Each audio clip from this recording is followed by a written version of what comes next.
Hello, everyone. I'm very honored to welcome today Mr. John Onoda. I met John through the U.S. Japan Council, where he is a member of the Board of Counselors. John is one of the wisest people I've ever had the honor of meeting. As a seasoned professional who's headed communications team at major brands, including Levi Strauss, General Motors, and Visa, he always has strategic long-term vision that leads to growth and cuts through the noise. He is now a principal at IQ 360, a business consultancy and communications firm. Today, I'm really interested in asking John about his Japanese American identity and how he asserted himself and became the top Asian American executive at major companies, and how he sees the future of communications in an era where authentic information is increasingly hard to find. So, thank you so much, John, for joining me today. I'm happy to be here. Thank you. Would you mind starting by telling us where you were born and raised? I was born in Chicago, Illinois, and I was raised in Gary, Indiana. I was born in the early 1950s, so it wasn't that long after World War II. And Gary, Indiana is a blue-collar factory town and in the Midwest. It's outside of Chicago, about an hour outside of Chicago.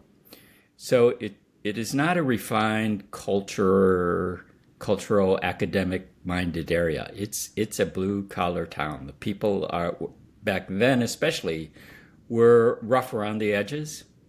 And so I grew up in that environment as a youngster and then a teenager. And in my community, which was on the edge of Gary, we were the only Asian family in the entire community. Wow. Not just Japanese American. We were the only Asian family. I think the entire 18 years that I grew up there, the only other Asians I saw in our area were people visiting us. Oh And my that was goodness. it. So I grew up in an entirely white sort of culture.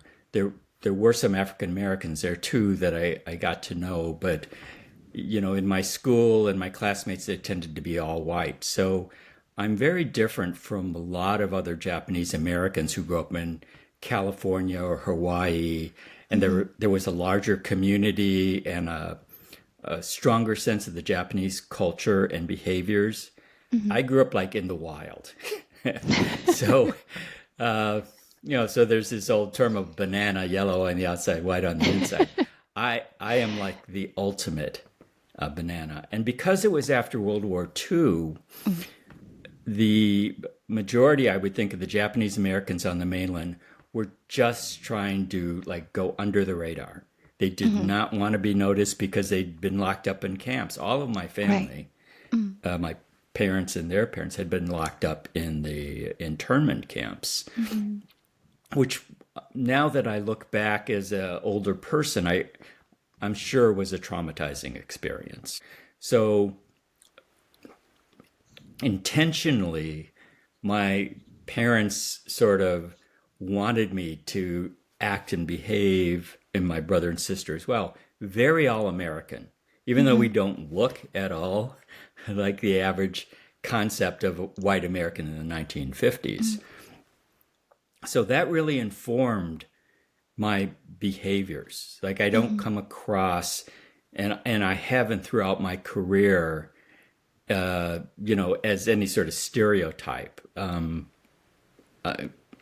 because I'm very comfortable.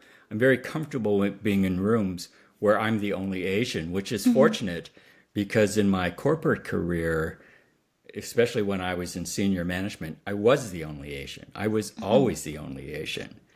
I would attribute some of my success for that not really bothering me. Thank you so much for sharing that. And I definitely like to come back to that when we talk about your corporate career. Just going a step back into your family history, how did you end up in Indiana to begin with? And were you third generation Japanese American or? Well, I'm a Sansei. Okay. My father was in the 442, the Okay. Japanese American combat unit, and he got the GI Bill after coming out of the Army, and he went to law school, and he found a job at Inland Steel, which was one of the major steel corporations, and he was a junior attorney, and so they were just looking for a place they could afford to live. I think I was born in a charity hospital. We were very poor. Wow. As when you come out of those internment camps and you have no possessions or wealth, then you're basically starting from scratch. So my parents were both very scrappy, very strong-willed, very determined people. And they would make tough decisions. So it's typical of them to, separate themselves from the community if that's what it took to find affordable housing. Wow. They would willingly make that sacrifice. That is amazing. Okay.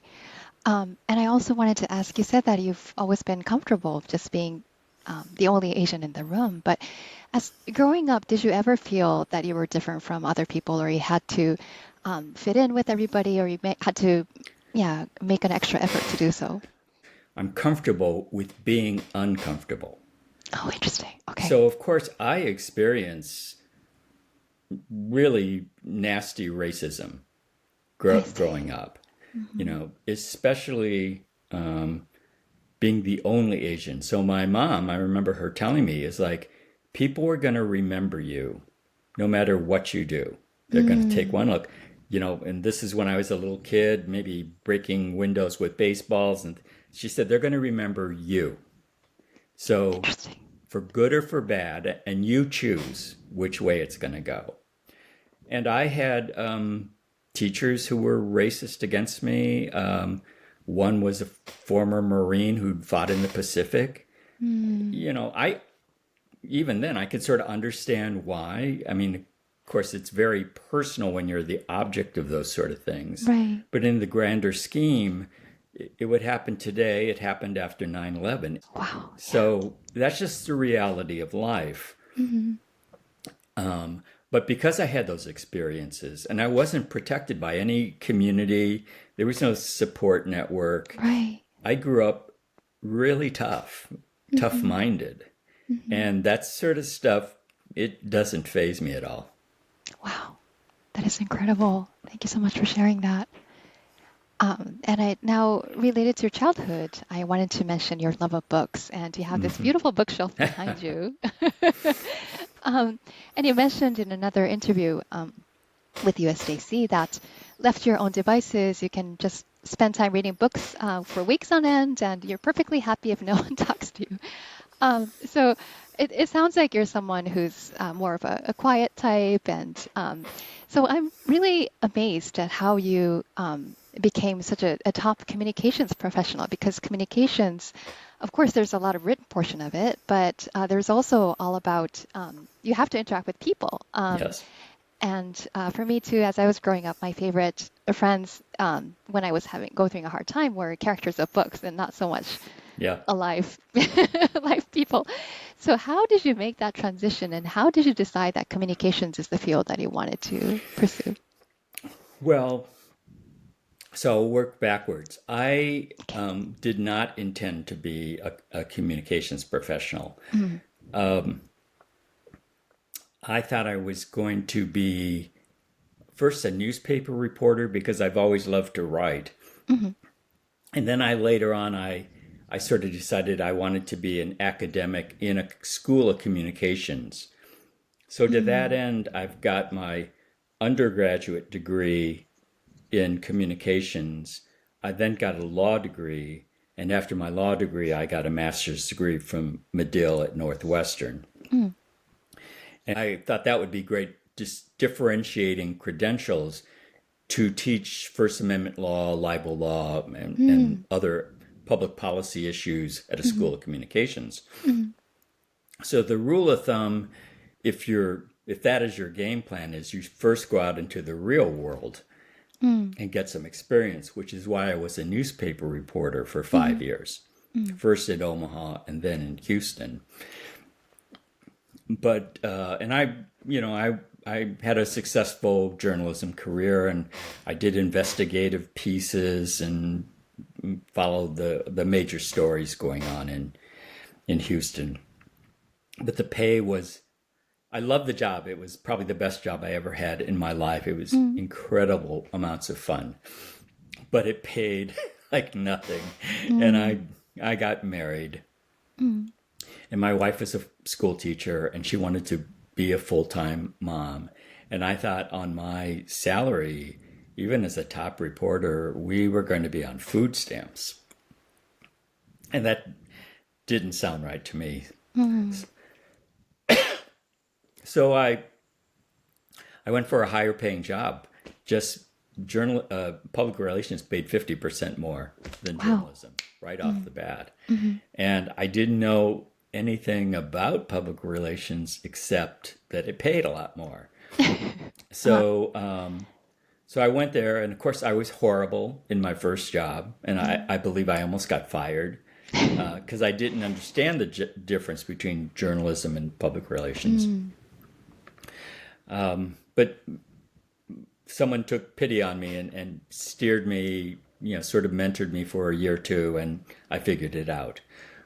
Well, I figured, well, as long as I'm now having this career, this surprise career, and I did it to make money, well, I should try to make as much money as I can. So I set this ridiculously ambitious goal of becoming the head of communications of a major corporation by the time I was 45. Oh, wow. And Okay. if I had known how impossible it was, I might as well have said, like, I'm going to be an astronaut, or I'm going to climb Mount Everest. But I am a strategic thinker. And so once I did that, I created a model of how would I do that. And my model was that there were a number of boxes in my profession: internal communications, external Right. communications, financial communications, on and on. And I thought, well, I'm going to check every box. So I changed jobs a number of times, which drove my father crazy. He stayed in one job his entire Right. professional life. Mm. And when he retired, he was the oldest employee of Inland Steel. Oh my goodness. Yeah. And so to have a son who's changing jobs like every 2 years, Yeah. it did not sit well with him. Yeah. Yeah. So what I realized pretty early in my career is that I couldn't be the bookish, introverted person that I was and Mm. reach the top rungs. Like, Okay. I could not see how that was possible. Right. So I had to create a model in my head of how to become this other person. I am extremely introverted. Mm. So this sounds like a joke, but it's the truth. I decided, okay, I'm going to send a robot to work. And the robot is going to look and talk exactly like me, but it's not me. It's Wow. the robot. The real me is sitting here in my library reading books. That's And the awesome. robot is going to go. And so then I sort of programmed the robot to be much more animated, to speak much more loudly, to, argue with CEOs or whoever I had Yeah. Yeah. to go into large situations, meetings with strangers, and be a host or do all these things, speak to the news media, press conferences, all these things that the real me would never do. Like, he Amazing. would never do that. And so then all the rejection and, all the negative things you fear Hmm. will happen to you when you step out that way Right. Right. wasn't really happening to me. It Hmm. was happening to the robot. So Wow. I just, and I elaborated on this model, and son of a Mhm. gun, it worked. That is incredible. Oh my goodness. I mean, when we talk about careers, we talk a lot about like fake it till you make it or like pretend you're acting, but I've never heard so much distance between what you're doing and, what you want to do. Like, that is amazing.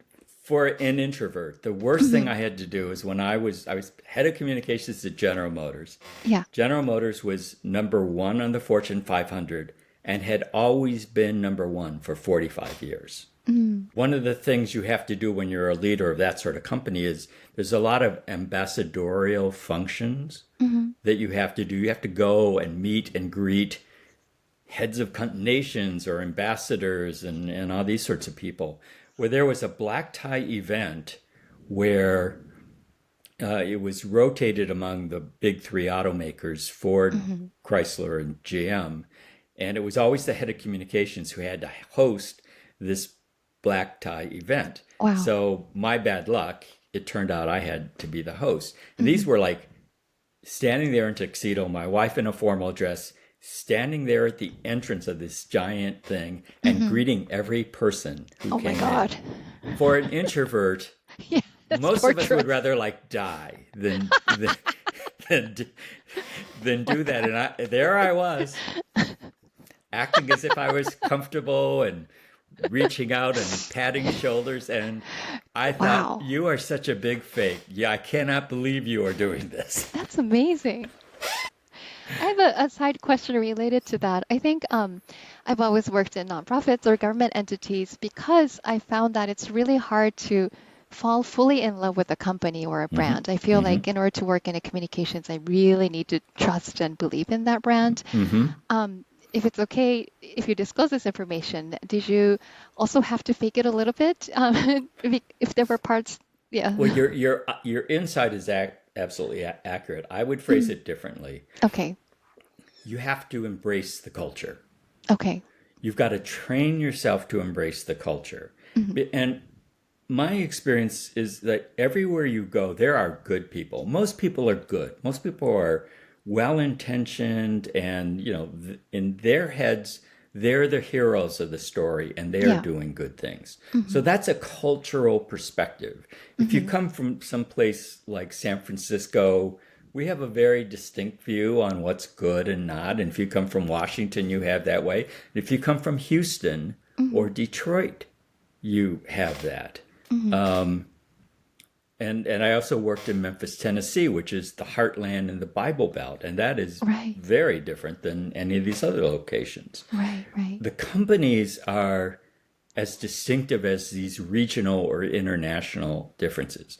The Mm, culture at okay. Levi Strauss is vastly different. The culture at McDonald's is vastly different than the culture at General Motors or Visa. And then I've had hundreds of clients. Mm, So if you're going to take the job, it is essential. It is not negotiable.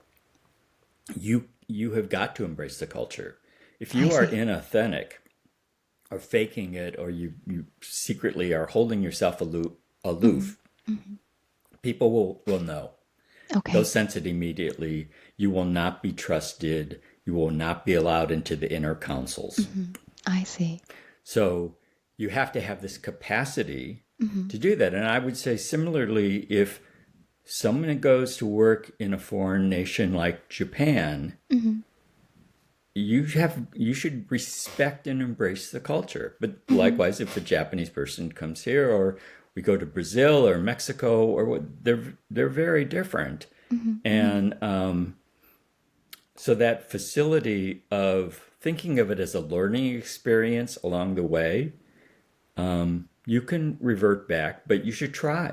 Especially if you're an officer and you're managing people and you're representing the company, Hmm. especially in communications, where my feeling has always been we should model the values and vision of the company that we work for. Right, right. We have really got to try to do that. That is part Hmm. of the job as far as I'm concerned.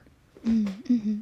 Well, thank you so much for that. I think it's really helpful to have that distinction between culture versus like every product that that brand puts out. Because if you have the essential culture, then you're okay. Like you're able to market each of the products.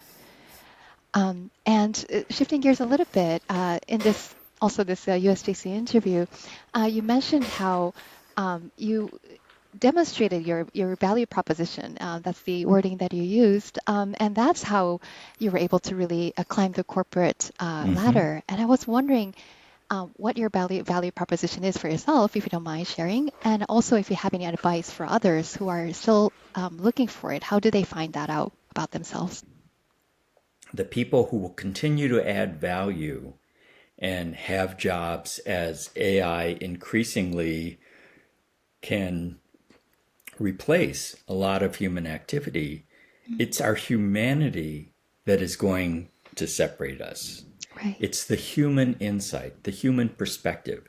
It's factors like integrity, loyalty, empathy. How do you cultivate the human aspects that the world will need? It will actually need it more in the future. I think it's being a continual learner. I think it's respecting all these cultures. I can't, I think I've had broad experience, but the proportion of the world that I truly understand and can integrate, I'm sure is a fraction of 1%.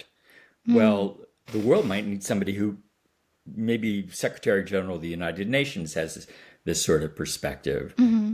A few world leaders may have it, but most world leaders clearly demonstrate they do not have that. They think about their culture, their constituency, their national interests, etc. And these are global problems. Like the environment doesn't care where these borders are. Wealth inequality, it happens around the world, et cetera, et cetera.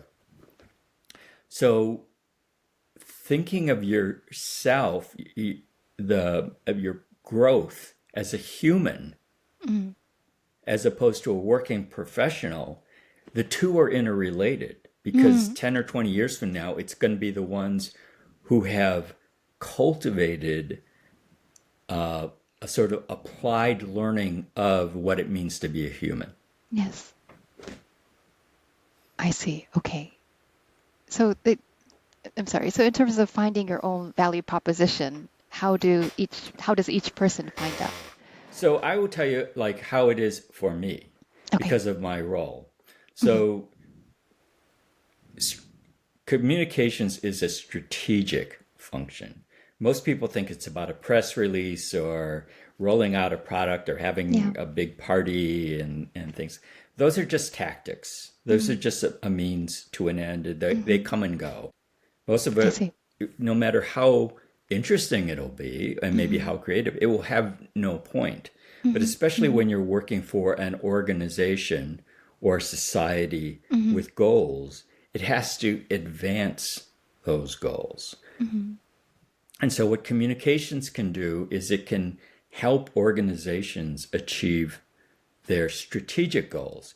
If you say, oh, we've made a decision to stop using oil and gas energy, or we've made a decision to pull entirely out of China and invest all of our assets in Australia, and put out a press release so it'll be okay. If you did that to me and you told me to put out the press release the next day, it would have zero impact. Right. It's like irrelevant. But if you gave me any of those instructions and I was in on the strategic planning a year in advance, I could do a lot in terms of informing the right people, looking at the relationships you need, establishing your credibility with certain groups or certain nationalities or governments. So strategic planning takes time, and building trusting relationships takes even more time. And it's not based on words, it's based on actions, policy decisions, and critical business decisions. So the higher level activity, and I think where I sort of ended up in my career, it's not even communications. Because if you make a bad decision, it doesn't matter what your communications can say. I see. So my value is to tell the people in the decision-making process what I think about the outcomes and why. And so I've always been concerned about the environment. I've always been concerned about human rights in those activities. And I know that whenever those issues came out when I was in the corporate world, I raised those questions. I found people willing to talk. And so my value was being the person who's tracking issues, stakeholders, trends that have an impact on corporate reputation. Mm-hmm. And corporate reputation is actually, for most companies, their largest asset. Mm. So I'm helping them better manage their largest asset. Now, what I just told you, I have said to other people in many different situations. It would be very unusual if someone either entirely agreed with me or entirely understood what I was saying in one conversation. So, generally, what this means is you spend years going into meetings talking about all these issues, Mm.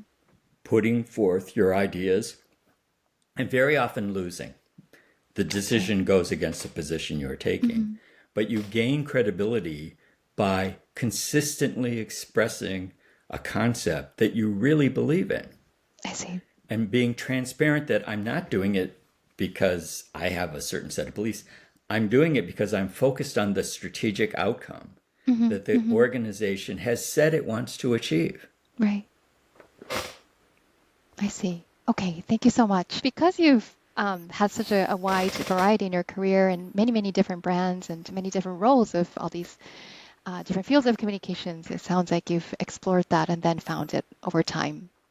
Well, because I've been doing this for decades, I've seen the outcomes when my recommendations were taken and when they were rejected. I've I seen see. it play out Mm-hmm. at the highest levels. Mm-hmm. Mm-hmm. And I am very happy with my track record. I see. Of course, there were times I was wrong. I tend to be wrong on those dire predictions. I make more on timing than Mm. probability. Mm-hmm. Sometimes I think they're imminent, just like I see imminent threats related to AI. And this is one where, again, over the next decade or two, I'll find out how good a prognosticator I was on this issue. Mm-hmm. Mm-hmm. Oh, thank you.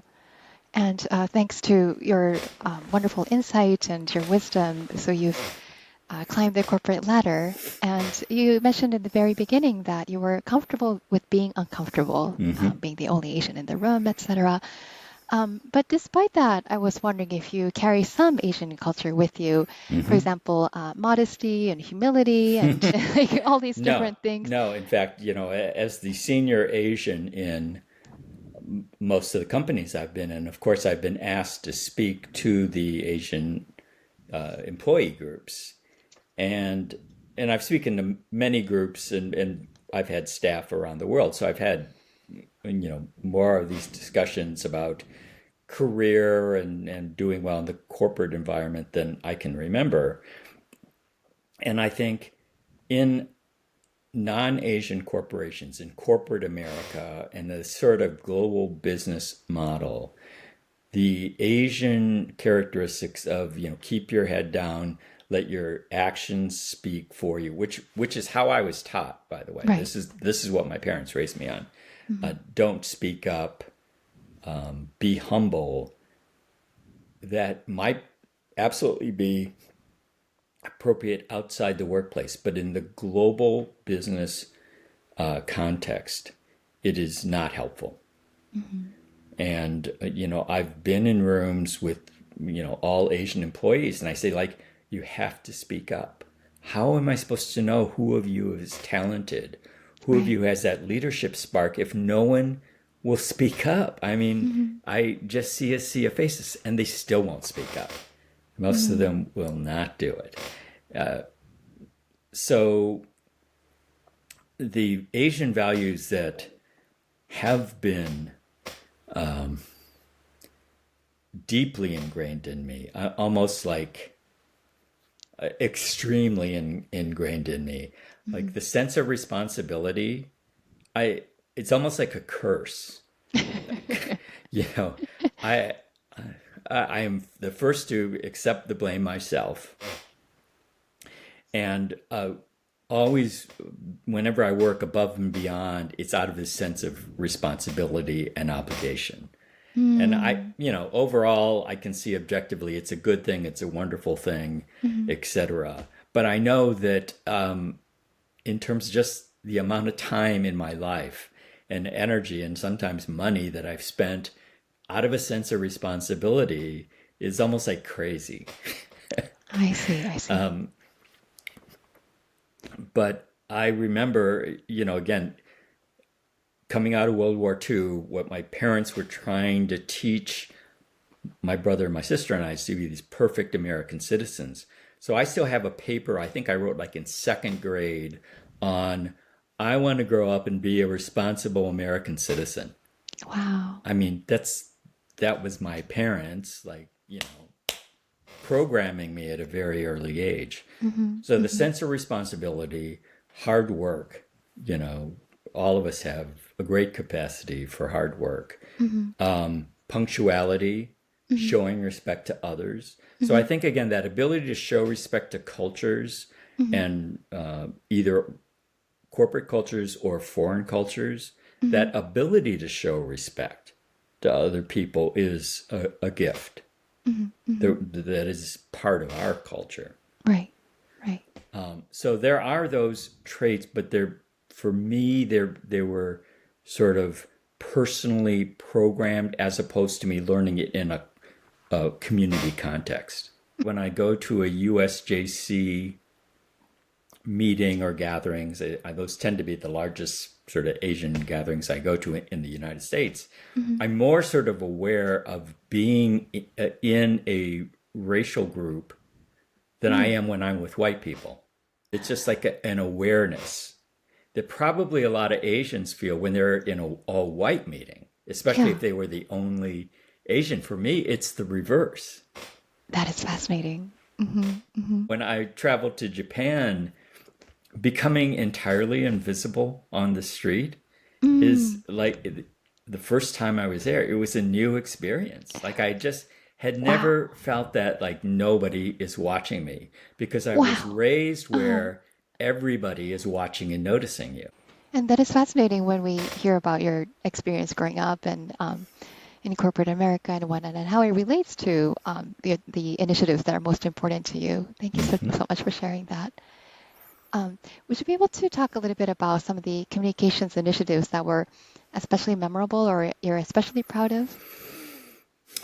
Yes, I think a good lesson. Well, I'll give you a couple. In early 1980s, and one of the reasons I've been so involved with the environmental matters is I worked for the largest oil and gas company in Houston. My first corporate job Mm. was Mitchell Energy and Development. The owner was a visionary billionaire named George Mitchell, who founded the Woodlands Conference on Sustainable Development. As far as I know, that was like the first major sustainability conference in the United States. Hmm. And we attracted, very significant players to all get together and talk about this. And as a PR person, I wrote op-eds for former President Carter and William Ruckelshaus, who was the first head of the EPA. Hmm. And I was the sort of lead communicator to support the sustainability thing. So I was younger and more impressionable, but also the scope of what the world was facing and what the stakes were driven into me Hmm. at a very early point in my career. Hmm. So I would say that influenced what I have done ever since. Mm. I Another see. Okay. key development was when I was with Levi Strauss, which at the time was the largest apparel company in the world, and it was at the time of globalization, which was in the early 1990s. Mm. When globalization happens, the first industry to sort of be affected by that and make changes because of it is light apparel. Because Mm. apparel manufacturing, which now happens in places like Bangladesh, is fast. You just, train the workers. There's usually women, and it's sewing machines and that sort of thing. Because we were the largest apparel company and we were a significant player in globalization, we came under pressure from the progressive groups to start tackling the global supply chain, things like child labor, sanitary conditions in the workplace, women's rights, and all these issues. And the corporate world had never taken responsibility for the supply chain. At first, we sort of all rejected it out of hand by basically saying, that's not part of our company. We don't own these companies. We can't go in there telling them what to do. And bless his heart, Bob Haas, who was the great-great-grandnephew of Levi Strauss, and who was the chairman of the company, and I reported to him, said, no, we'll try. We'll try to do it. So we were sort of broke ranks with the rest of corporate America and actually tried to drive these sort of better working conditions and greater equity and everything, Right. along with globalization. And you have foreign field agents who their jobs was to go to all these factories, and there are thousands of them, and say, okay, we need T-shirts, we need 2,000 T-shirts, and sign the contracts, and they need to show up, at the docking port on this date. That was their job. And so when we said, no, you're going to start tackling, safety conditions, how many women to a bathroom, all these other concerns they have, harassment on the job. Yeah. Their initial reaction is, that's not my job. I am not going to do it. They refused. Wow. And so our function, the communications, community affairs, and public affairs function at Levi Strauss, we took it on. I mean, I went out into the field in like Mexico and China, way out in these things. And this is before there were cars there. Everyone was on bicycles. And we came up with a code of conduct. We came up with the standards, and then we started sort of training and enforcing it to some degree with the contractors. And this is all new behaviors. Like, no one was doing this. After we did it and it sort of worked, then it caught on by Nike and other apparel companies. And then managing the supply chain became true for all sectors. That is now how modern business conducts itself. If we say it in sort of grandiose terms, we change the world. Yeah. We set these things. So that's another early experience where I know it's possible. I know that concern for broader society and these environmental values and whatever, they can happen. It takes someone willing to take it on and risk failure and anger from politicians and everyone else. And nothing has changed my mind about what is possible. Thank you so much for those really wonderful examples. I had no idea you were already working on sustainability in the 80s and already working on supply chain and human rights in the 90s. That is revolutionary. I also am so encouraged by the fact that when you try to support your workers, you really not only make the world a better place, but it really works towards long-term growth for the company as well as loyalty for the company, and it really touches all the human aspects that you just talked about. Right. So that gets back to my earlier point. It's your humanity, where you can demonstrate you add the most value, and you are making the greatest contributions to an organization's long-term goals. AI and robotics and drone technology and quantum computing, we will have all those things. The tools are going to be so much more powerful. But if we don't have this human element driving to deploy them to create this new sort of world that we're going to need, it won't get done. Thank you.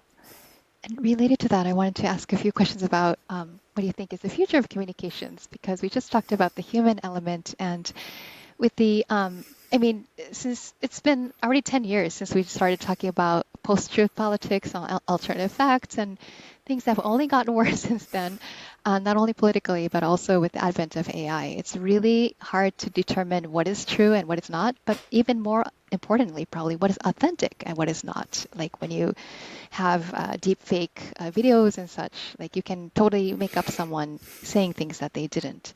Um, so in terms of communications, how do we convey not only accurate, but also authentic information that is believable, importantly, and also memorable for people?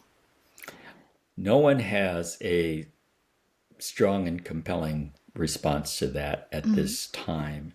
You may know I'm on the board of the Center for Integrity in Public Communications, and our board meetings are filled with, top communications and journalism professionals and academics in the space, and we sit there and have these energizing and somewhat depressing conversations about the state, because honestly, I mean, my position is we're losing the battle. The mm, amount of intentional misinformation mm, put out there just to roil the American society and the American model and mm, create antagonism mm, mm. is astonishing, and it happens within a matter of days after a major event. Oh, wow. So I've read something more in the area of fiction than not, that what we might end up doing is have screening capabilities that we buy, like we buy online streaming, Mm, that go through with AI, go through our feeds. So if you have a Facebook feed or TikTok that mm. goes through and basically says, and you say, I want everything that's clearly malicious and inauthentic scrubbed from my life, it will do that. If you I say, I'm see. willing to entertain other points of view Mm, from these three sources, it will do that. So that you right. basically have your own AI driven editor Mm, attached to your intake. I see. Now, the danger with that is that depending on your personal tastes, you could just as well use that to live an entirely like life driven by false information that makes you Right. feel better. Yeah. So it's like all these technologies, it's a two-edged sword. But Right. in terms of what I've read, that the personal agent technology is now becoming increasingly available. Mm, So it doesn't seem to me far fetched, since it's calling and making your travel reservations, your dinner mm, reservations, mm, and meetups with your friends and everything, to assign it that thing and say, like, I don't like this sort of material, or I mm, don't want to mm, hear about this sort of issue, mm, for it to screen that out. mm, mm. I think that's fascinating, but what's scary about that is it's entirely up to each individual. And so if that person decides not to do it, they won't. And That's right. what is really disappointing to me is like social media companies like Facebook stepping down from fact checking, and they're like, wait, we're not going to do it anymore. And it's clear that they decided to give up because it was out of control, and they just couldn't hold responsibility. But it's just really sad to see that. Yeah, Yeah. I think the damage at the personal level, psychological and emotional level, and then the societal level by addiction to online social media platforms, mostly, especially from all the accounts I hear about how it's impacted young people and Mm, their ability to relate in person, one on one, or to have lengthy conversations, right. and their attention span and their university performance Hmm. is really disheartening. I see. I see.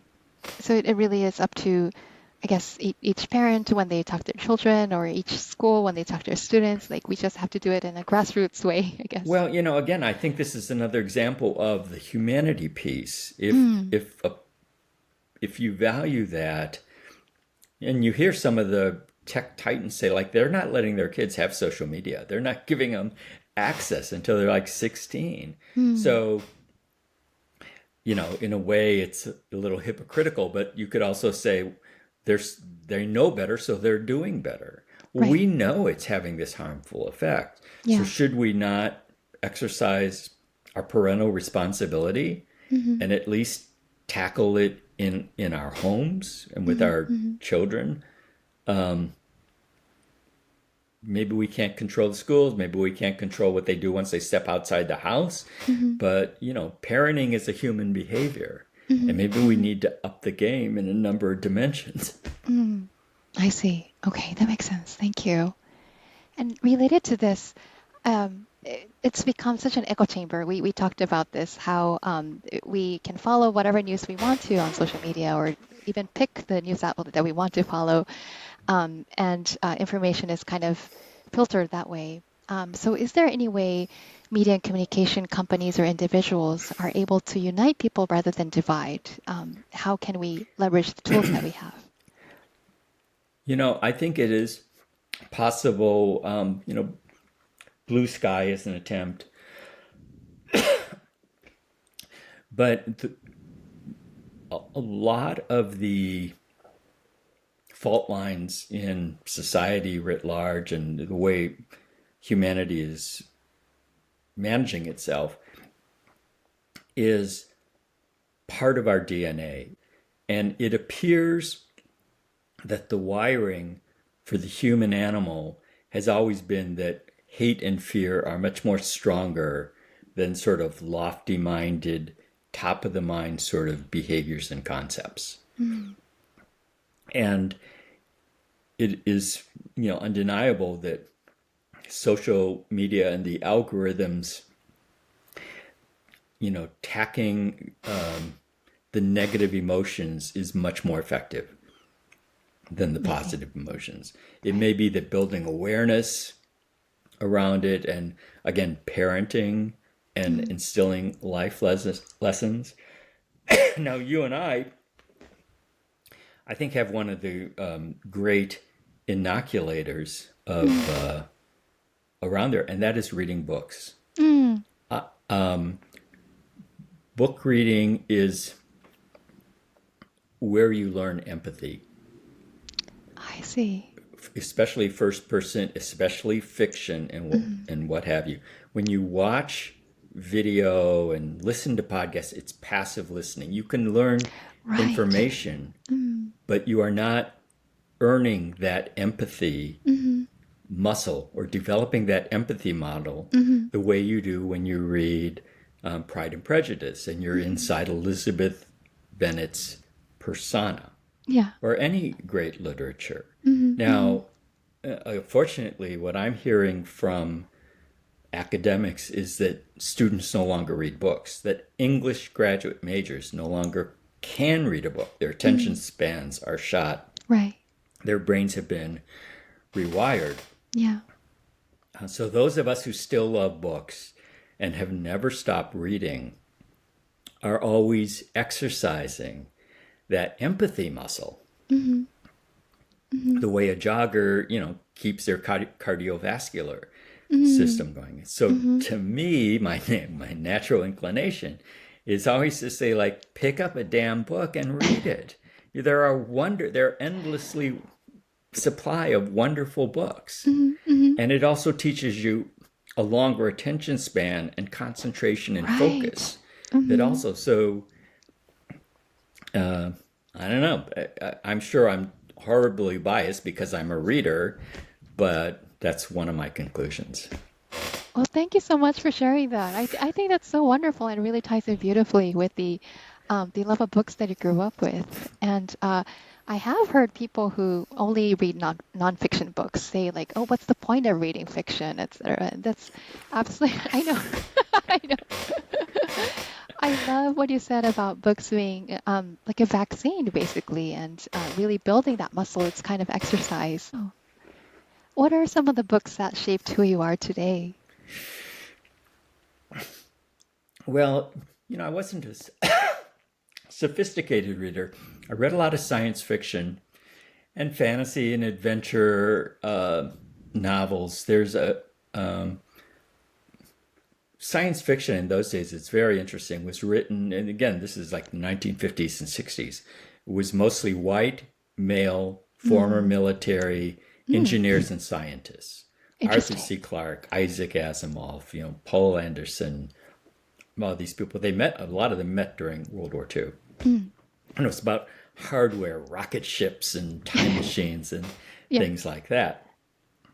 And today, if you walk into a bookstore and look at the section, it's mostly women authors, I would say, far outnumber the men authors. People of color, maybe more than half.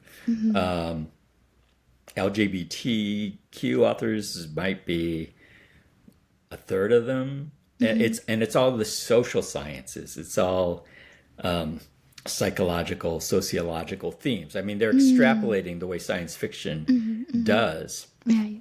But it used to be the hard sciences, physics and chemistry and whatever in those days. But at the time I was reading it, one of the preeminent authors, well, two. One was Isaac Asimov, who, if you look at his bibliography, probably wrote more books on more topics than any other English-speaking or English-writing author. He wrote about everything.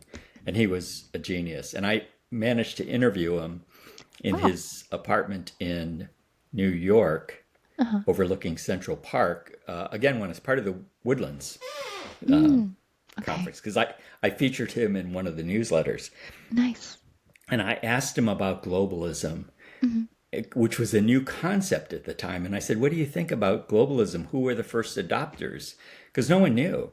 And he said, I think business is going to be the first adopters. Because in business, what goes on over there has instant consequences for what's happening over here. And so there's a business reason for them to connect the dots faster than anyone else. And son of a gun, he was right. But there was another author, Robert Heinlein, who wrote a famous series of young adult novels. And I think he's largely credited with establishing the sort of libertarian wing of thinking in politics. But at that time, it made a lot of sense. That sort of libertarian philosophy and being an individual and being fully capable of functioning alone as an individual outside of society was a major theme of his writing. And I grew up on that. I see. Okay. That is fascinating. Well, thank you so much for sharing that. And I think it's really interesting how the way you think strategically and long term, there's a lot that's that we can see with Isaac Asimov and his expertise and also his long-term vision. And he was absolutely right, like you said. Yeah. And would you have any advice for other people who might be struggling with their identity because they have ties to multiple countries, or because they might feel like a little bit different from others and are trying to find their own way?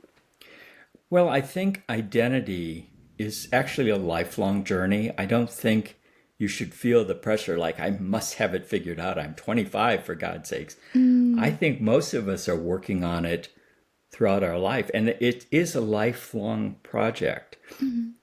You want to become a unique person in the world, having a unique experience that is most appropriate for that person.